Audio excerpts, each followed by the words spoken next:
اے قاہرہ کے لوگوں، تم نے آخری سلطان کو ہٹانے کے بعد میری بیعت اس لیے کی تھی کہ ہلاکو خان کی تباہی ہماری سرحدوں پر کھڑی ہے۔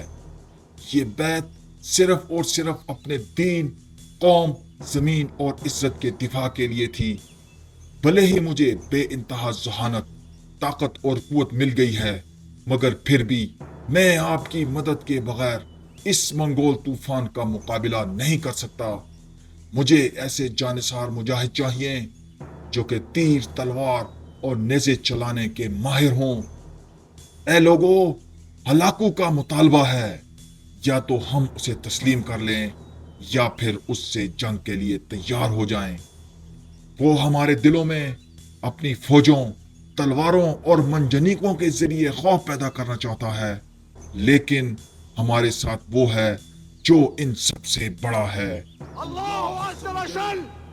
تو پھر اب یہ میرا اور تمہارا امتحان ہے، یا کامیابی حاصل کریں وإما الشهادة. اللہ اکبر۔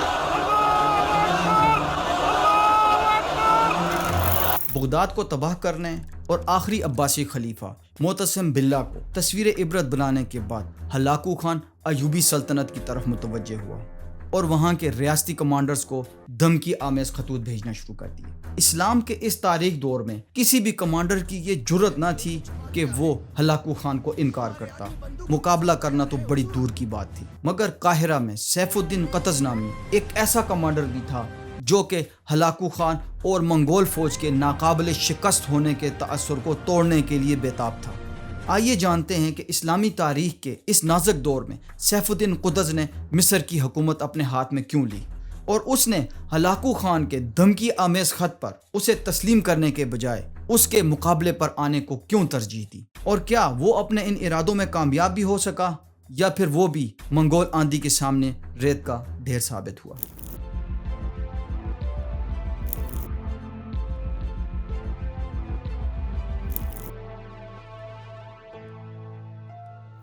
قطز کی کہانی شروع ہوتی ہے منگولوں کے خوارزمی سلطنت پر حملہ کرنے کے بعد، جب منگولوں نے ایک خوارزمی قلعے پر حملہ کیا اور وہاں سے بہت سے قیدیوں میں ایک بچہ بھی قیدی بنایا گیا۔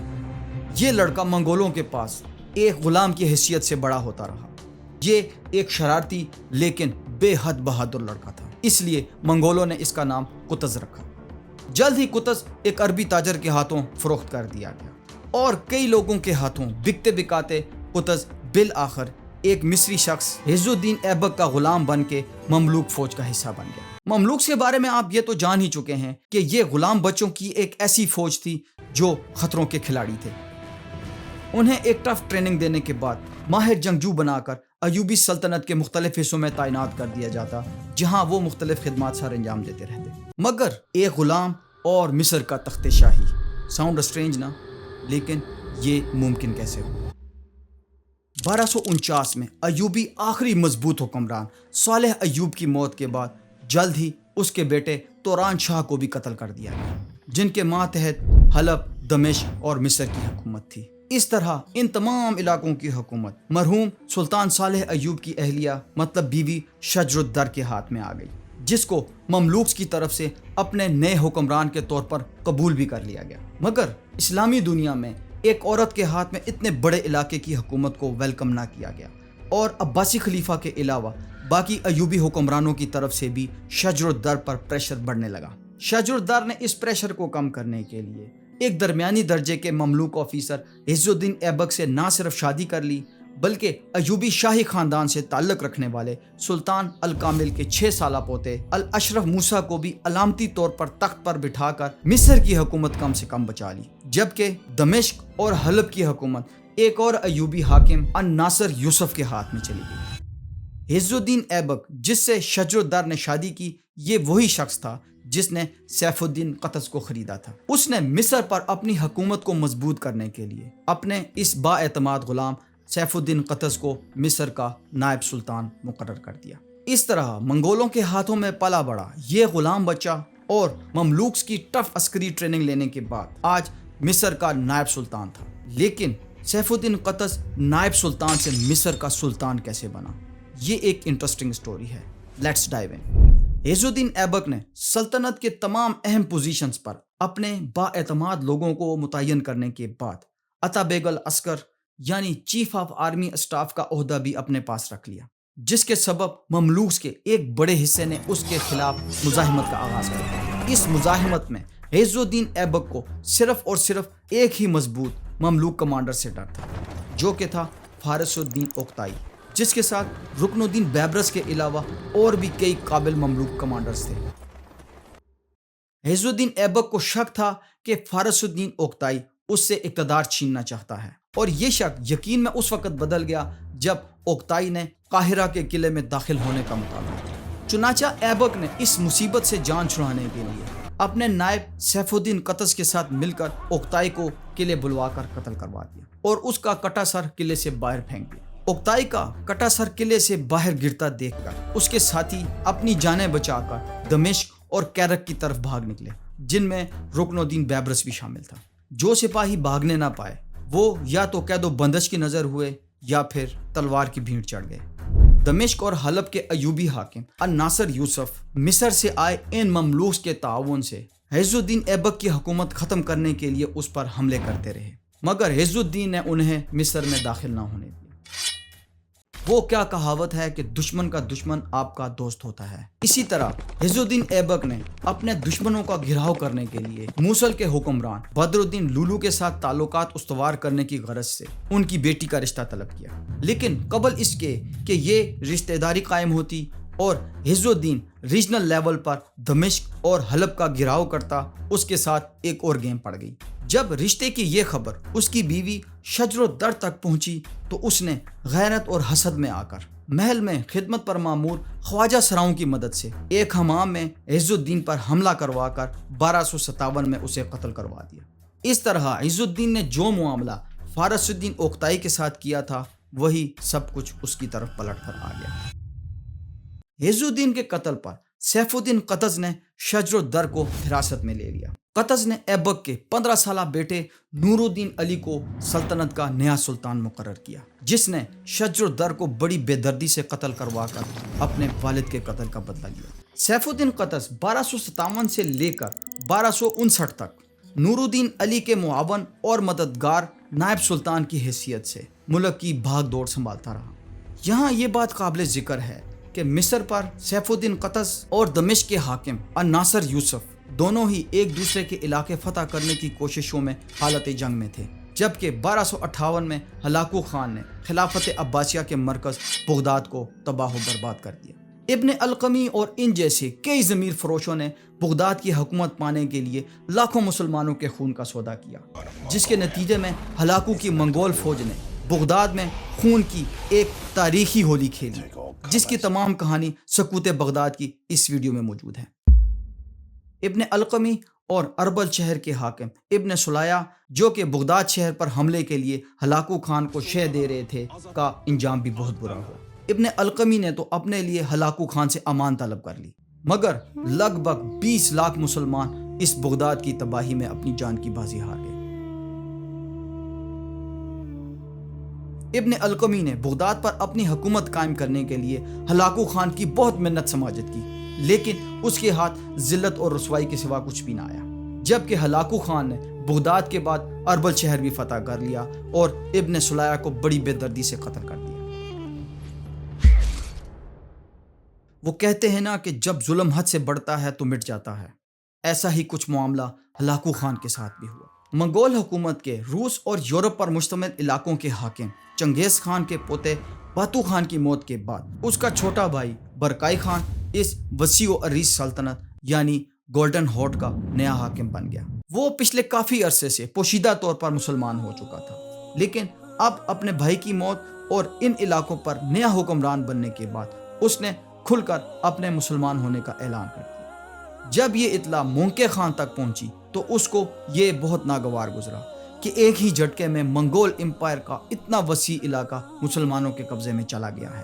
لہٰذا اس نے باتو کے ایک بیٹے سرتاق جو کہ عیسائی تھا اور مونکے خان کے پاس ہی مقیم تھا کو اس کا جانشین بنا کر بھیجا، لیکن سرتاق وہاں پہنچنے سے پہلے ہی مر گیا۔ لیکن مونکے خان کو پھر بھی قرار نہ آیا اس نے باتو خان کے ایک پوتے جو کہ عیسائی تھا کو گولڈن ہارڈ کا نیا حکمران بنا کر بھیجا، لیکن وہ بھی چند ماہ بعد پر اسرار طریقے سے مارا گیا۔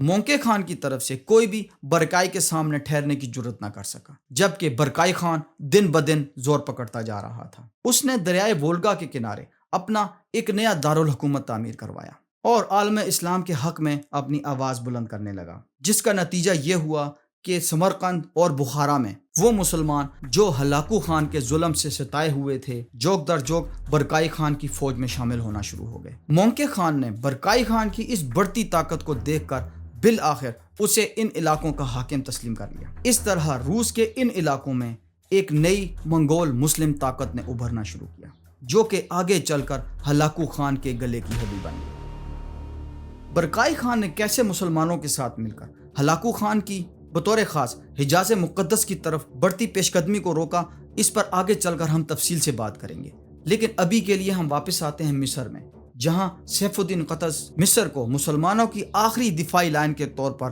منظم کر رہا تھا۔ بغداد کو تباہ و برباد کرنے کے بعد ہلاکو خان نے ایوبی سلطنت کی طرف بڑھنا شروع کیا۔ جب وہ موصل پہنچا تو وہاں کے حاکم بدر الدین لولو نے اس کی خدمت میں حاضر ہو کر ہتھیار ڈال دیے، اس لیے ہلاکو خان نے بدر الدین لولو کو موصل پر حاکم برقرار رکھا اور پھر وہ حلب اور دمشق کی طرف متوجہ ہوا۔ اس نے شام کے ایوبی حاکم الناصر یوسف کو ایک دھمکی آمیز خط لکھا، مگر الناصر یوسف نے خلاف توقع اسے تسلیم کرنے کے بجائے اپنے پرانے دشمنوں یعنی مصری مملوک سے مدد طلب کی۔ نائب سلطان سیف الدین قطز اور اس کے مصری امراء اپنے دشمن کے یوں مدد مانگنے پر حیران و پریشان تو تھے ہی، مگر اب وہ یہ بات بھی جان چکے تھے کہ دمشق کے بعد ہلاکو خان کا اگلا نشانہ مصر ہی ہوگا۔ الناصر یوسف کے کئی شامی امراء ہلاکو خان کے سامنے ہتھیار ڈالنے کے بارے سوچنے لگے، لیکن وہاں پر موجود مملوکوں کے سردار رکن الدین بیبرس اس فیصلے کے سخت خلاف تھا۔ وہ منگولوں کے مقابلے میں میدان جنگ میں اترنے کی رائے رکھتا تھا، مگر امرائے سلطنت کی یہ کمزور حالت دیکھ کر اسے بہت غصہ آیا۔ اس نے اپنی جان کی پرواہ کیے بغیر ایک مضبوط مسلم ڈیفنس لائن بنانے کے لیے دوبارہ سے مصر جانے کا ارادہ کیا۔ بٹ ویٹ، کیا فارس الدین اوختائی کے قتل کے بعد بیبرس اور اس کے ساتھی مصر سے اپنی جان بچا کر نہیں بھاگے تھے؟ جی ہاں، بالکل صحیح۔ But now the role of the game had changed. اسلام اور اپنے مشترکہ دشمن کے لیے ان مسلمان لیڈرز کو اپنی رنجشیں ختم کرنا ہے۔ جب بیبرس اور اس کے ساتھی مصر پہنچے تو سیف الدین قطز نے نہ صرف ان کا بھرپور ویلکم کیا بلکہ بیبرس کو مصری فوج کا سپہ سالار بھی بنا دیا۔ اس کے علاوہ نائب سلطان سیف الدین قطز نے ان نازک حالات میں اپنے امراء کی موجودگی میں نور الدین علی کو برطرف کیا اور خود 12 نومبر 1259 کو مصر کا نیا سلطان بن گیا۔ اس طرح قطز کا ایک غلام سے مصر کا سلطان بننے تک کا تو سفر مکمل ہو گیا، لیکن ان حالات میں جبکہ ہلاکو خان جیسا وحشی مصر پر حملہ کرنے کے بہت قریب تھا، قطز کا مصر کا سلطان بننا یقیناً اپنی موت کو دعوت دینے کے مترادف تھا۔ لیکن قطز نے نہ صرف اس چیلنج کو قبول کیا بلکہ مصر کے تمام وسائل کو اسلام کے ڈیفنس کے لیے داؤ پر لگا دیا۔ دوسری طرف برکائی خان نے بھی ہلاکو خان پر اپنا پریشر بڑھانا شروع کر دیا۔ اس نے ہلاکو خان کی طرف اپنے سفیر بھیج کر اسے متنبہ کیا کہ مسلم علاقوں میں جو روش اس نے اپنا رکھی ہے اس سے باز آ جائے، وگرنہ اس کا انجام بہت برا ہوگا۔ یہ ہلاکو خان کے لیے ایک پریشان کن صورتحال تھی، کیونکہ برکائی خان بڑی آسانی سے اس کی پشت پر سے حملہ کر سکتا تھا۔ سیف الدین قطز اور بیبرس دونوں ہی یہ بات بڑے اچھے سے جانتے تھے کہ قلعوں کی دیواریں بھلے کتنی ہی اونچی کیوں نہ ہوں، ہلاکو خان کے سامنے ان کی کوئی حیثیت نہیں۔ اس لیے انہوں نے دفاعی پوزیشن لینے کے بجائے جارحانہ پالیسی اختیار کرتے ہوئے مصر سے آگے نکل کر منگول فوج کا میدان جنگ میں مقابلہ کرنے کا فیصلہ کیا۔ اس لیے انہوں نے ہلاکو خان کے مصر پہنچنے سے پہلے ہی جنگی تیاریاں شروع کیں۔ سال 1260 ہلاکو خان کی وحشی خونخوار منگول فوج شہر حلب کے باہر کھڑی تھی۔ ایک ہفتے کے سخت ترین محاصرے کے بعد اس شہر کو فتح کیا اور وہاں ایک دفعہ پھر سے کشت و خون کی ہولی کھیلی۔ جبکہ الناصر یوسف کے دمشق سے بھاگ جانے کے سبب دمشق اور حمص بڑی آسانی سے منگولوں کے ہاتھ میں چلے گئے۔ منگولوں نے ان شہروں پر اپنے گورنرز کو متعین کیا اور اس طرح عباسی سلطنت کے بعد ایوبی سلطنت کا بھی تقریباً خاتمہ ہو گیا۔ ہلاکو خان یہ خوب جانتا تھا کہ مصر میں حکمران مملوک اسلامی دنیا کی آخری مضبوط ترین حکومت ہے، اس لیے مصر کو بھی نشان عبرت بنانے کے لیے جنگی تیاریاں شروع ہو گئی۔ لیکن اسی دوران ہلاکو خان کو اپنے بھائی مونکے خان کے مرنے کی خبر ملی، اس لیے وہ اپنے سپہ سالار قطبوغا کو ان علاقوں کی کمان دے کر اپنے آبائی وطن منگولیا لوٹ گیا۔ قطبوغا نے ہلاکو خان کی طرف سے ایک دھمکی آمیز پیغام دے کر اپنے سفیروں کو قاہرہ مصر روانہ کیا، جس کا مضمون کچھ یوں تھا: ہم نے زمین کو تاراج کیا، ہم نے بچوں کو یتیم کیا، لوگوں کو سزا دی اور انہیں قتل کیا، اور ان کے سرداروں کی عزتوں کو ہم نے خاک میں ملا دیا۔ کیا تم یہ سمجھتے ہو کہ ہم سے بھاگ سکتے ہو؟ کچھ ہی دنوں میں تمہیں معلوم ہو جائے گا کہ تمہاری طرف کیا آ رہا ہے۔ قاہرہ کی گلیاں محلے تو پہلے ہی منگولوں کی ستائی عوام سے بھرے پڑے تھے، اور اب ان منگول سفیروں کی آمد سے اور بھی خوف و ہراس پھیل گیا۔ رکن الدین بیبرس یہ چاہتا تھا کہ فوج اور عوام دونوں کے دلوں سے منگولوں کا یہ خوف باہر نکال دیا جائے۔ اسی مقصد کے تحت قطز کے حکم پر بیبرس نے ہلاکو خان کے ان سفیروں کو قتل کیا اور ان کی لاشیں شہر کے دروازوں پر لٹکا دی، تاکہ مصری عوام یہ جان لے کہ منگول بھی ہماری طرح ہی انسان ہے، ان کا مقابلہ کیا جا سکتا ہے۔ جب سیف الدین قطز کا یہ جواب منگولوں تک پہنچا تو انہیں معلوم ہو گیا کہ مصر میں کوئی تو ایسا ہے جو انہیں کم از کم ٹکر دینے کا حوصلہ تو رکھتا ہے۔ قطبوغا کو ہلاکو خان کی طرف سے یہ ہدایت تھی کہ اس کے واپس آ جانے تک وہ مصر پر حملہ نہیں کرے گا، اس لیے وہ فلسطینی علاقوں میں رہ کر اپنی طاقت اکٹھی کر رہا تھا۔ یہ قطز اور بیبرس دونوں کے لیے ہی ایک انتہائی گولڈن اپارچونٹی تھی۔ اب صرف میدان جنگ کا تعین کرنا باقی تھا، جس کا فیصلہ کرنا تھا سیف الدین قطز نے۔ وہ میدان کون سا تھا اور اس جنگ کا ونر کون تھا؟ ٹل دین، لائک، شیئر اینڈ سبسکرائب۔ اللہ حافظ۔